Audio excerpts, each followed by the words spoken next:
Good morning. I'm going to look to our various tech folk for a thumbs up that we are indeed ready to roll. I'm seeing it. All right. Good morning. I'm going to have Georgia Lovelady come up and read the poem of welcome and our land acknowledgement this morning.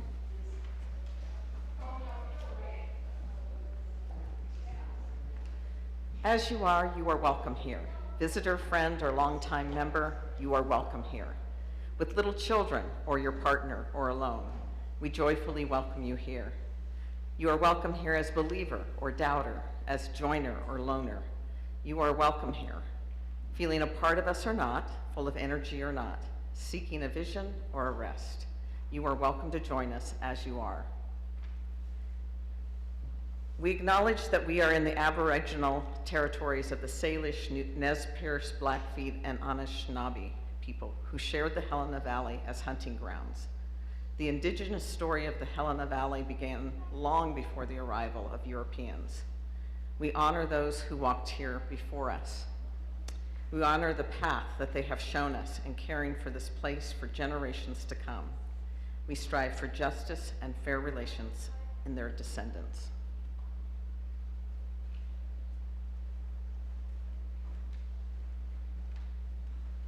Thank you, Georgia. Well, good morning again. My name is Pat McCracken, and I think most of you know that we are a lay-led fellowship. I'm on the worship committee. We take turns leading Sunday to Sunday, and I will be leading the service today. And I think most of you know that we're also testing out a new remote participation, remote attendance technology through the use of Plymouth's equipment, cameras, microphones, and the YouTube platform. So I just want to ask us all, and Katie, can we set up the camera for the rear right now? If you look back to that camera above the exit sign between those doors, why don't we just wave and acknowledge to those who are joining us?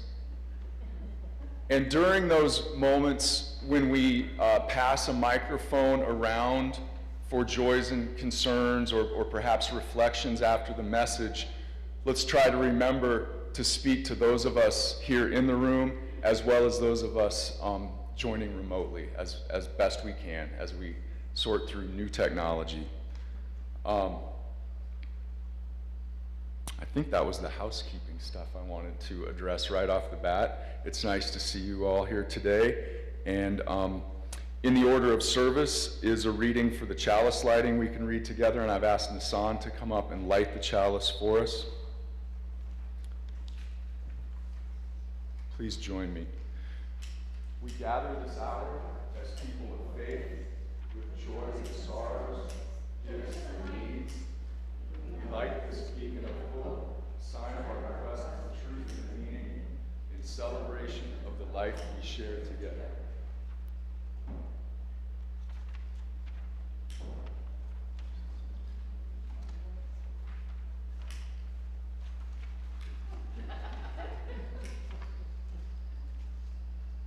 The weekly struggle to keep our flame lighted. Get it lighted and get it lit and keep it lighted. I've always struggled with the grammar of those particular words. Hopefully on your way in, you grabbed Singing the Living Traditional, the gray covered, thicker hymnal. And if you don't know the words to Thank You for Your Loving Hands, which we sing at the offering, you'll need the Open Your Heart songbook as well. Those are both back on those shelves. But now if you'd open your hymnals to 123, Cheryl will play music for us as we sing Spirit of Life. And please rise in body and spirit as you're able.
So this year, tomorrow's federal holiday, Memorial Day, the last Monday in May, coincides with what had been known up to 1971 as Decoration Day, a holiday that was always celebrated on May 30th, regardless of the day of the week. And so this year is special in that the historical Observation Day, which many still hold, coincides with the designated federal holiday. The exact origin of the holiday are unsettled, and most cultures include some sort of honoring of those who've fallen in battle.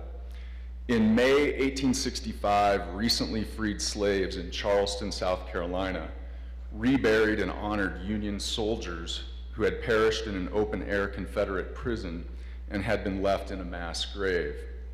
The following year, a group of women who were decorating Confederate graves in Columbus, Mississippi, were moved to place flowers on nearby and undecorated graves of Union soldiers as well.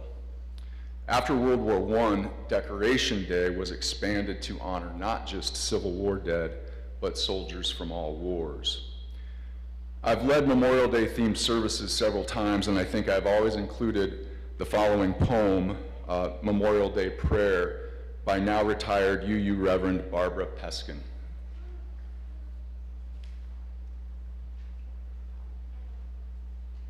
Spirit of life, whom we have called by many names, in thanksgiving and in anguish, bless the poets and those who mourn. Send peace for the soldiers who did not make the wars, but whose lives were consumed by them. Let strong trees grow above the graves far from home. Breathe through the arms of their branches. The earth will swallow your tears while the dead sing, no more, never again, remember me. For the wounded ones and those who received them back, let there be someone ready when the memories come, when the scars pull and the buried metal moves, and forgiveness for those of us who were not there for our ignorance. And in us, veterans in a forest of 1,000 fallen promises, let new leaves of protest grow on our stumps.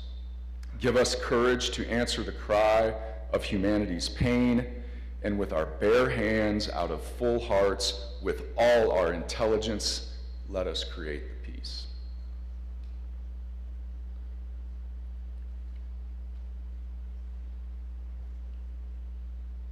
Nissan will now pass the microphone for joys and concerns.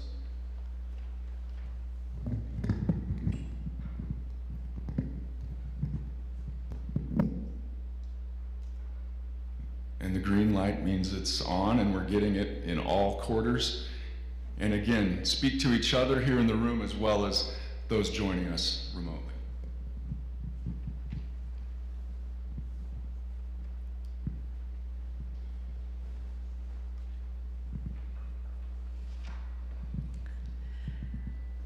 We had to euthanize our old dog, Barney.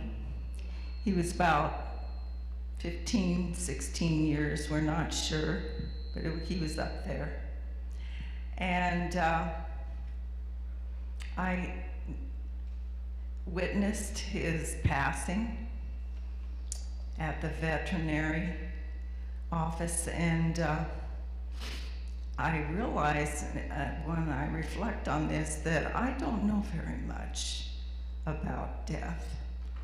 I thought I did. On the intellectual level, I've spent serious time thinking about it, especially after a heart event several years ago. But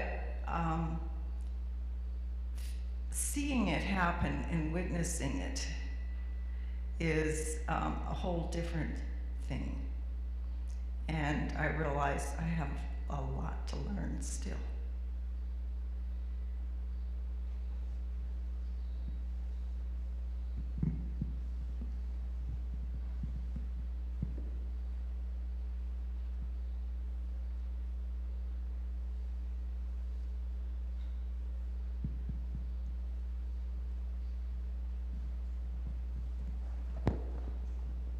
I'll share a joy and a concern.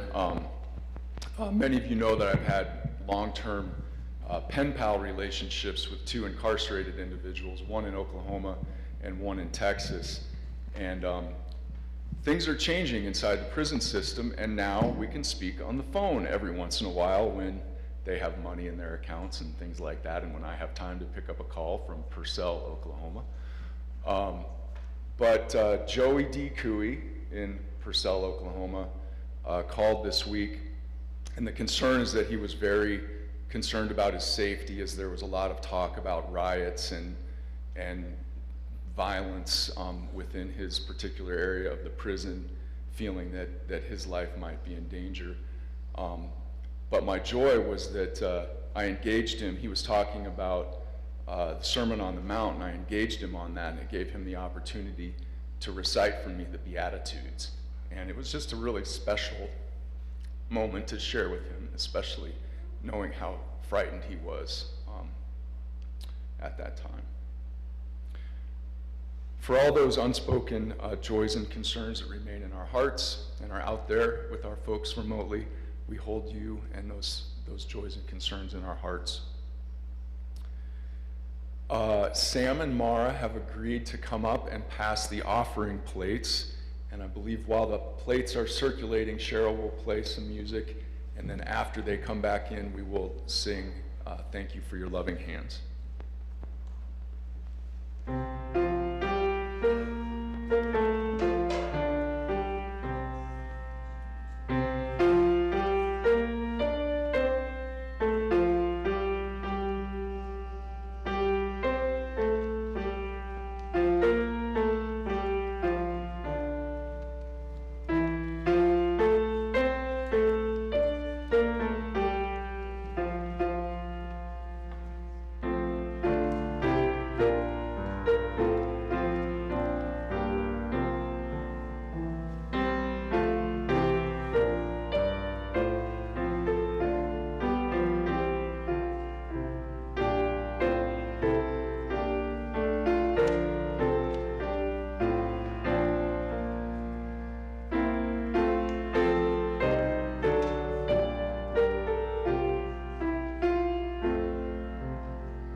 I'd like to invite any of the young people in attendance today to come forward. I've got a message for all ages.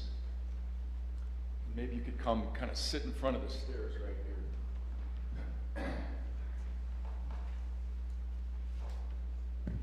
here. Does that sound? That sounds going to be fine. It sounds like.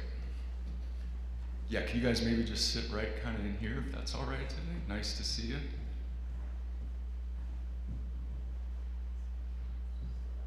Awesome. So I'm not reading a picture book this week, but kind of talking to you about hopefully something that connects in with the message I'll be sharing with everyone momentarily. I think you can kind of help set that up for me. So I'm talking about reflection today, And I looked up the word in the dictionary, because it's always kind of nice to do that when you're talking about a concept. And you know, I'm going to be talking more about like thinking seriously about something, like reflecting on something. But there's also that meaning that I think we're mostly familiar with, which technically, and kind of in the lingo of science and physics, is about a force or a wavelength or light changing direction without being absorbed, which is kind of technical. But I thought, I was like, you guys can help us understand that.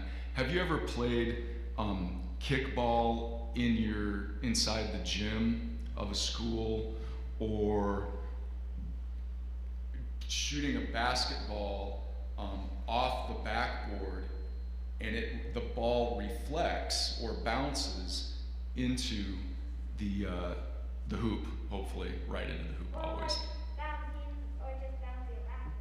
Or, Sam, help me out here. Oops, I hope that still works. Oh, sorry buddy, I should have given you a heads up, it was coming at you. But like that ball, exactly. Okay, now, oh, a little high. Exactly, all right. Or how about like, have you ever played pool, the billiards game? And you know how you can bounce the ball. Oops, that was a bad angle on my part. Thank you, Sam, for the help. But yeah, how you can angle the ball like that. And I was gonna, if I had a stash of Play-Doh at home, okay, I'll take, thank you. I was gonna bring a ball of Play-Doh, and if I bounced that ball of Play-Doh at you, what would happen? It would probably explode. It might explode. I was kind of thinking it might just go and thud on the ground, because it wouldn't reflect or bounce in the same manner. And in a sense, that energy would be absorbed by the carpet and the floor. Wow. Exactly. Or I could go like flat on one of us. Yes. And boy, I hope that everybody in the room and out in YouTube land can hear what you're saying to some degree. I guess I could do better at repeating. Okay, well, we're living and learning here. I'm gonna turn this mic a little bit in your direction. Maybe that'll help. Okay, well, here's a more familiar way to talk about reflection. So you guys, are you all looking at me right now? Yeah. So you're looking at me, that energy, the light's going there, but what if I hold this up? Yeah, we're looking at the microphone. You're looking at the microphone. How about At a wall. looking at a wall? What about as I... Looking at this candle. Oh, you're looking behind the mirror. Yes. But if you look into my eyes in the mirror, and I tip it down, can you see maybe other faces in the room? Yeah. Yeah, oh yeah. So there's that way to think about reflection, in the sense that it's allowing you to see in a direction that you're not currently looking. Yeah. While you're looking at me, what you're seeing might be way out there, up at the ceiling, that sort of thing. When you think about mirrors, where do you think about mirrors in your daily life? The bathroom. Bathroom, from That's what I Sam. was gonna say, the Bathroom. bathroom. Or like, it's not at my house, but like I know that some people have it by their kitchen sinks. They have mirrors. Mirrors sometimes in the kitchen by the sink. What about when you ride in an automobile or a school bus? Yeah. What about the rear view mirror? Rear view mirror, which is And then the stick outside. the side mirror? Yeah. Yeah. Excellent. So one of my favorite mirrors is a mirror that I have on the end of my bicycle handlebars, and it allows me to be generally looking down the road at where I'm going, but also to keep a little bit of an awareness of what is behind me, what traffic might be coming, and so doing it increases my awareness of surroundings all around me, which is really nice, makes me feel safer in sharing the road with other traffic. And you don't have to look back. And without, yeah, especially as I get older, the ability to look behind me. And then you might run into something. Exactly, exactly. Yeah.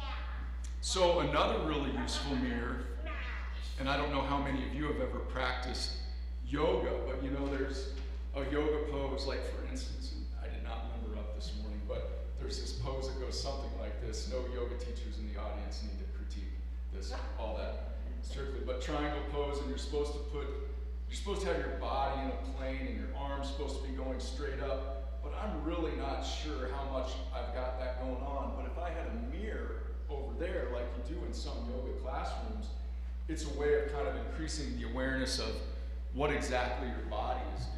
So mirrors are kind of cool. Yeah. Okay, so I thought about another really cool reflection, and I'm sure that some people out there have been like, Pad, you've got that painting wrong. But what's going on in this painting? And by the way, this painting was done by Nassan's grandma Pam, who was a wonderful artist and person. The water reflecting the thing. Like, do you think I have this painting right side up or upside down right now? I think it's upside down. Yeah, Yeah, it's upside down. silly Pad. Okay, so you're saying these are the trees, Yeah. and what are these down? These look like trees too. That's just water reflecting. Okay. Yeah. Have you experienced that in nature, maybe on a lake or a river? Yeah. What makes the lake really good at reflecting? Like if there's good lighting. Good light? Yeah, like the lighting. What if there's a whole bunch of wind and waves on the lake that day? It has to be a Still day, calm. It becomes more and more like a mirror, huh? It also has to be pretty strong. Yeah, and I'm not sure about the optical science behind that, but I have a feeling it's that more of the light is getting absorbed by the surface of the lake versus being reflected. So this has been fantastic, and I did want to emphasize to everyone that nature also provides nice mirrors and other opportunities for reflection. And that's what I wanted to talk with you about, and I think you helped me introduce this topic nicely, so thank you for that today. And we haven't been singing, and we're not singing you out to religious education today, but one of our traditions when we meet in the sanctuary and there is religious education is to sing you out, and the words are in your order of service. But I thought today we could just sing this message to all of us. So thank you.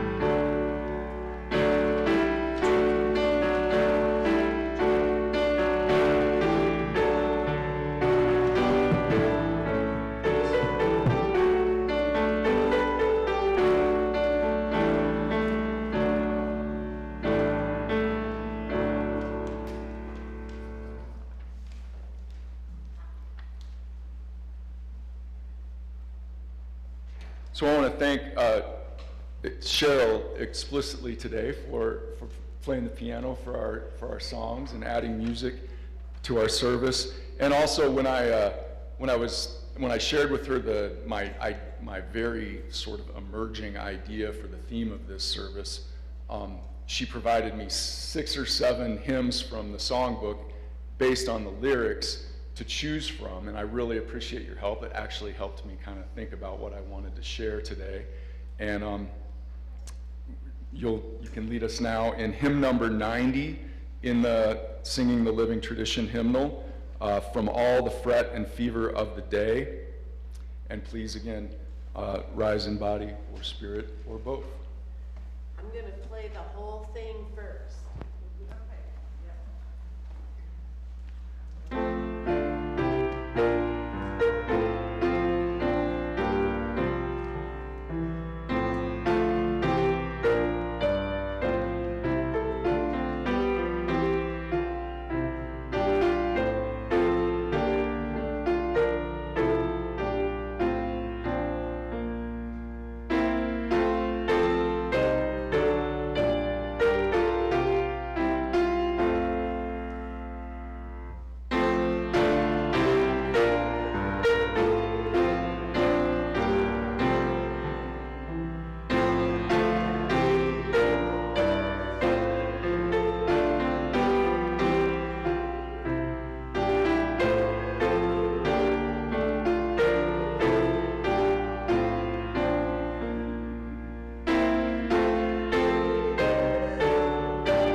So as I thought about the,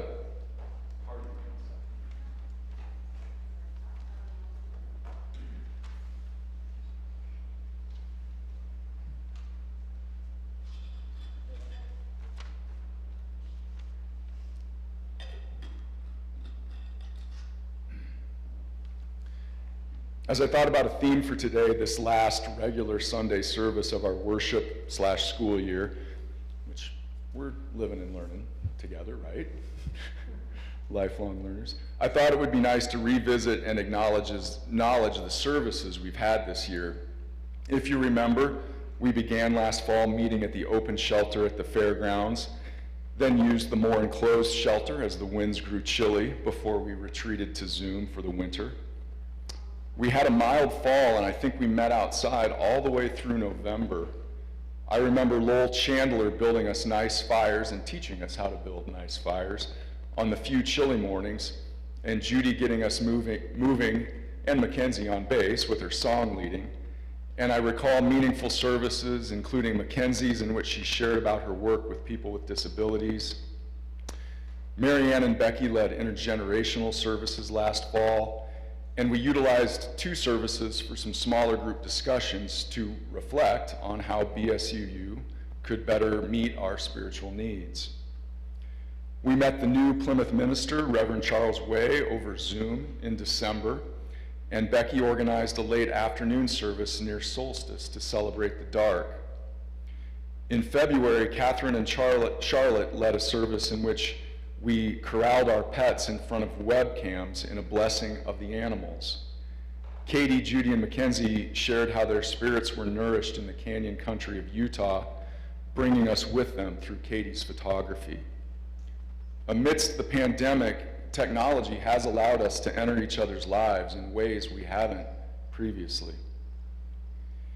In March, we enjoyed 3 guest leaders. Kay Rosh spoke on the divine feminine, Reverend Sarah Scholl discussed congregational covenant with us, and Betsy Rose sang to us from Oregon. And I'm not sure why, but Judy talks about how hymns and songs sometimes give us earworms, and I woke up this morning with Welcome to the Circle as an earworm, and that was just kind of nice. It was great to meet Betsy over Zoom after having heard so many of her wonderful songs. I've only mentioned maybe a third of our services. While we've bounced from the fairgrounds to Zoom and now back to the sanctuary, I feel we have had a rich worship year, and I'm grateful to the many, many hands, hearts, and minds that have contributed to our services. Thank you. So as we conclude our worship year, a bit of simple reflection looking back seemed in order. Then, as I sifted through multiple folders, both manila and electronic, and 2 Google Doc accounts I need to unify, looking for my copy of Barbara's Peskin's Memorial Day prayer, I came upon some old documents listing our service leaders back in 2008, 2009, and 2010. I actually brought them with me if anyone wants to look at those after the service. This is the pre-spreadsheet era for those of you who are familiar with our online tool we use to schedule services these days. And I think these years also span our transition from meeting at the Christian Science Building a few blocks from here to our home here at Plymouth. I want to share a few names of leaders from those years as part of this reflection today. First, some fabulous humans who are no longer with us. Walkin' Jim Stoltz, Winston Swift, Carl Junkerman, Jeff Palmer, and Mignon Waterman. It's good to speak their names. Some of you will remember numerous stimulating messages from both Bill Cronholm and Joyce Cronholm in those years. Rachel Carroll led frequently, including a service I see was entitled, "I'm Not a Witch." And I was like, I remember that, and I think maybe you were. No. In terms of embracing paganism, let me clarify. I think, Carolyn, you're here today. I wonder if you'd be willing to share again your message from April 25th, 2010, that was titled, "Wow, Oops, Thanks, gimme. Teresa Cardiello, whose teenage son John was our pianist for a couple years, shared a message with a very Universalist title, "We're all bozos on the same bus." There were powerful Mother's Day services from Jen Forker and Rebecca Hargis. We had a number of guest speakers then too, several Carroll College professors, the director of the Montana ACLU, and Jane Bucks, who was then at the Florence Crittenden home, gave a message entitled, "I was there to hear your bornin' cry." It is good to remember these leaders and their messages. As our welcome words remind us, we have a spiritual heritage in this town that now spans 3 centuries, the 19th, the 20th, the 21st. This chalice is quite a torch to carry and bonds us with others across geography and time. At this point, let me acknowledge that so far this has been more of a reminisce than a deep spiritual reflection. I'm a fan of reminiscing and slowing down in life enough to smell the roses. Both are valuable and important, but I think reflection can and should be seen as taking things a bit deeper. I also realize that, like many of my messages, I'm sort of delivering to you the message that I need to hear, hoping that it might resonate with others and myself. I've felt spiritually stagnant for a while, and especially lately been a captive of the cult of busy, incapable of much rose sniffing or anything beyond. Last week I Googled spiritual reflection and UUA in thinking about this service. One of the first hits referenced a book, and as I thought about it, that book sat on my shelf 8 feet away. What a reminder to open my eyes. That book was Thomas Merton's New Seeds of Contemplation. Contemplation, and it's right here. Contemplation is the very nice word that Merton uses for the practice and perspective that brings us into union with God, or if you prefer, as I do, a non-theistic phrasing, into union with that wholeness which connects us and is larger, grander, and wiser than our individual selves. I'd like to share a bit of Thomas Merton's words about this with you this morning. For those of you who do not know Thomas Merton, he was an American Trappist monk, writer, theologian, mystic, poet, social activist, and scholar of comparative religion. He considered Thich Nhat Hanh, the Vietnamese monk who just died a few months ago, who many of you are familiar with. They met at Merton's monastery in Kentucky, I think in 1965, and considered themselves spiritual brothers since that one meeting. When Martin Luther King nominated Thich Nhat Hanh for the Nobel Peace Prize in 1967, Merton penned a letter of support. Thomas Merton died 8 months after King's assassination in December of 1968 in an accidental electrocution in Bangkok, where he was attending a peace summit aimed at ending the Vietnam War. Here's how Merton describes contemplation. Contemplation is the highest expression of human intellectual and spiritual life. It is that life itself, fully awake, fully active, fully aware that it is alive. It is spiritual wonder. It is spontaneous awe at the sacredness of life, of being. It is gratitude for life, for awareness, and for being. It is a vivid realization of the fact that life and being in us proceed from an invisible, transcendent, and infinitely abundant source. Contemplation is, above all, awareness of the reality of that source.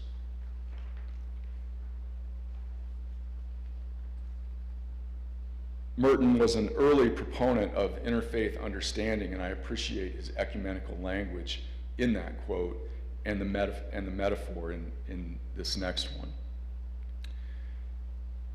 Every moment and every event of our lives plants something in our soul. For just as the wind carries thousands of winged seeds, so each moment brings with it germs of spiritual vitality that come to rest imperceptibly in our minds and wills. Most of these unnumbered seeds perish and are lost because we are not prepared to receive them. For such seeds as these cannot spring up anywhere except in the good soil of freedom, spontaneity, and love. This is no new idea. I love the humility of that last line. This is no new idea. It's not, but he sure articulates it nicely. And I appreciate that the soil mixture he recommends for letting more of these seeds of contemplation germinate and take root is made up of the positive components of freedom, spontaneity, and love. I think the word in that list that strikes me most right now is spontaneity.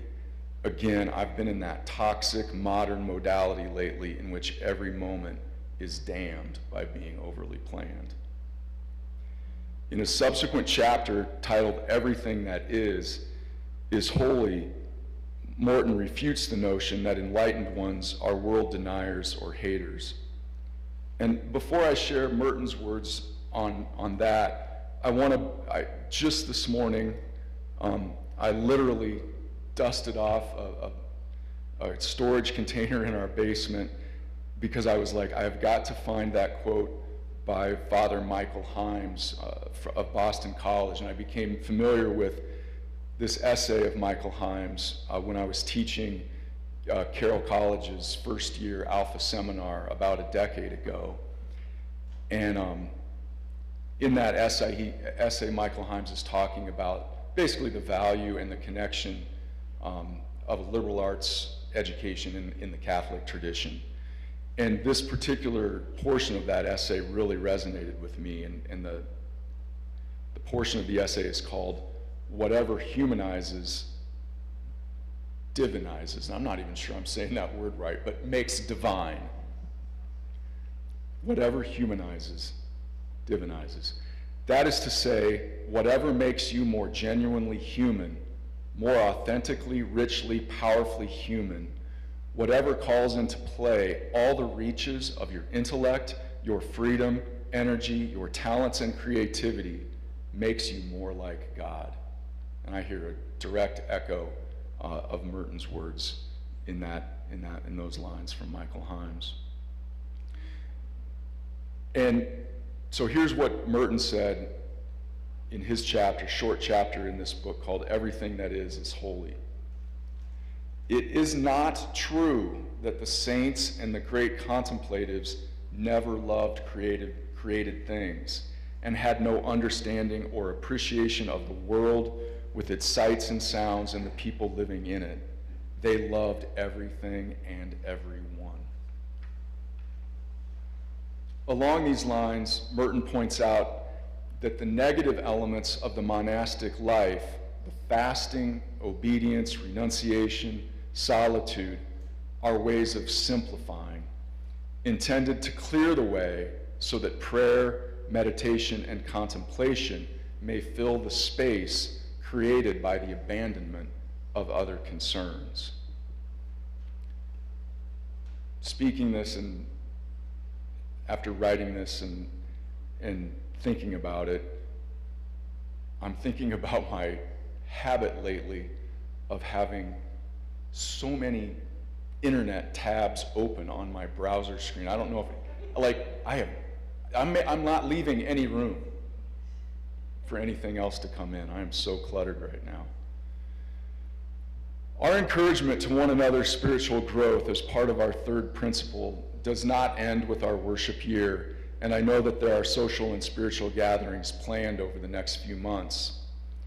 The absence or infrequency of Sunday services this summer may afford us all the opportunity for more spontaneity, more reflection on the quiet beauty of our state, the grandeur of our mountains, the vastness of our rolling plains.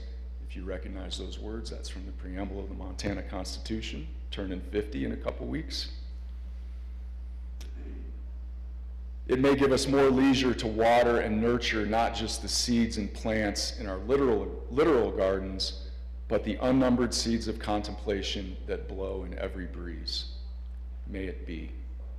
Take a minute or two of silent meditation.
sitting there near that cracked window and being able to sense the gentle rain this morning reminds me of a service we had in here in the last several years amidst a really dry spell, when during the silent meditation portion it began to rain and we could all hear it on the roof, and you could just feel this healing moisture come into all of us. I think we do have a couple minutes for some short reflections, and I realize that this would be reflections on reflections. But I'd be happy to bring around the mic if anyone would like to say a few words. And I guess when I was thinking about a question to pose to everyone, it would be sort of like what aids you in finding these reflective moments, these contemplative moments. So if you have any wisdom along those lines to share, I'd love to hear it. Just one, retirement. For those of you who may not have heard what Mary Ann just shared, she had a word of advice: retirement. So jealous. Sorry, would anyone else like to share?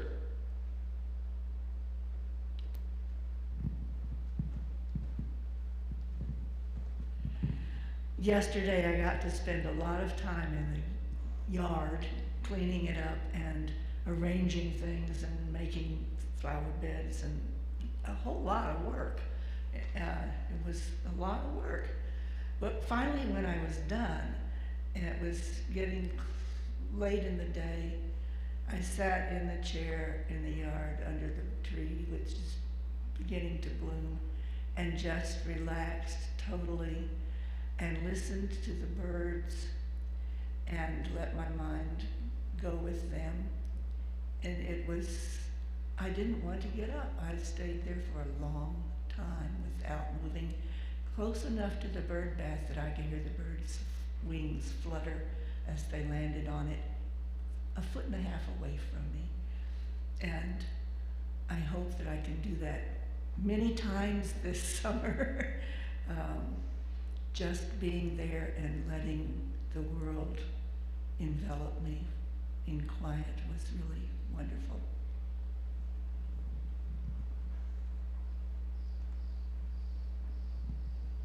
Thank you for sharing that.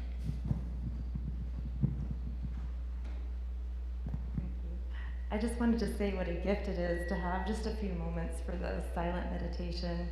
It's a good reminder that we don't have to fill every spare moment with tasks and busyness. It's just really nice to be here, a reminder of how important that is. I find when I have just a second to myself, I quickly find something to fill that time. So that felt really good. Thank you.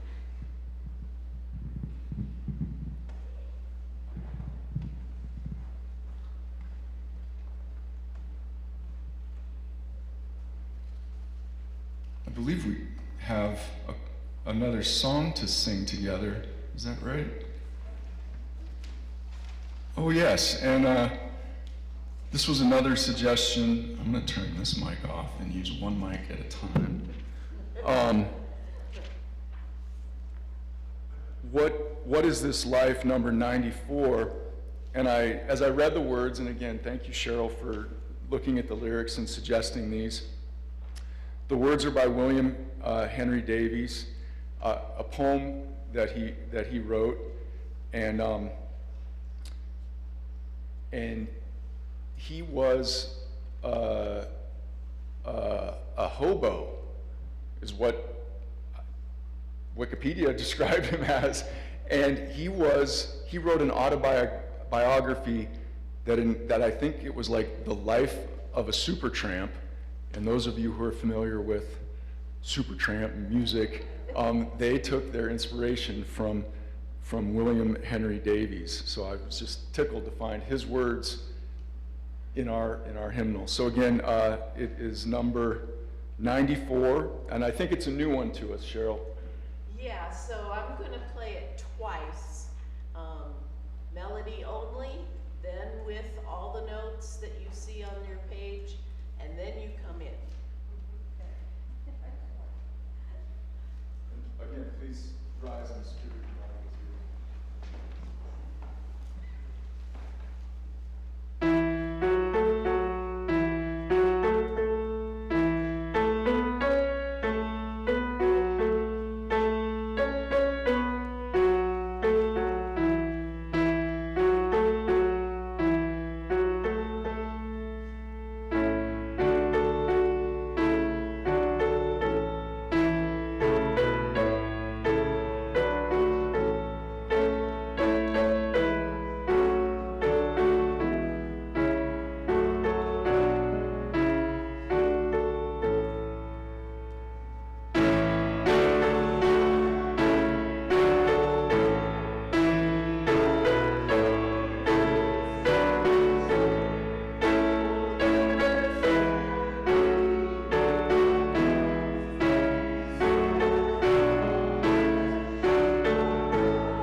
Thank you. That worked so nice with after what you shared, Carolyn, so thank you. Thank you both.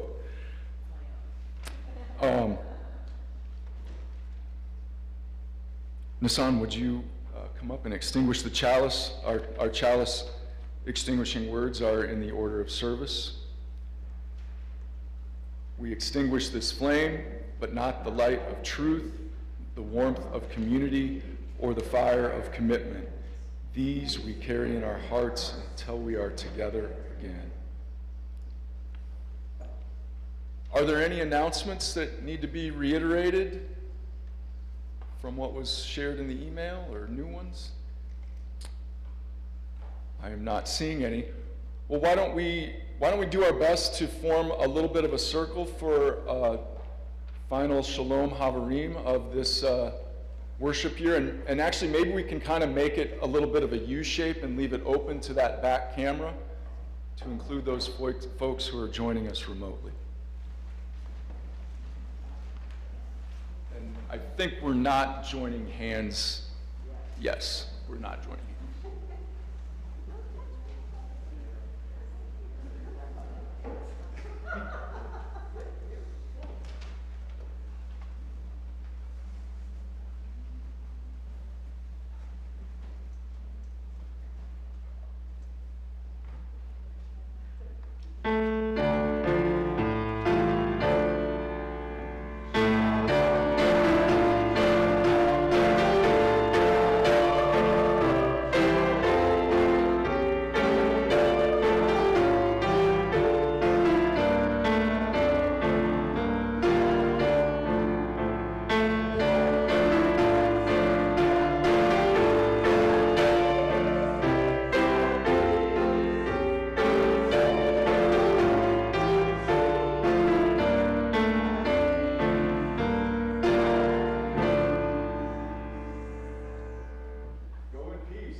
I just have a little announcement. I was back there on the audio visual stream thing, so I didn't want to come up before. But the board is really excited about possibly having a gathering in June. And then, of course, in July, we have our retreat. Possibly later in July, another gathering, potluck service. And then one for August. And I'd encourage you to think creatively about helping to facilitate this type of thing. Judy and I were just out at Camp Child, which actually was donated, my understanding was donated to the YMCA by a prominent member of the Unitarians in Helena. And it's a beautiful place. We've had gatherings out there before. It would be a great place for one of our summer gatherings, or possibly even our first service in September. So I just want us to go forth with the intention of gathering again soon in possibly different adventurous ways.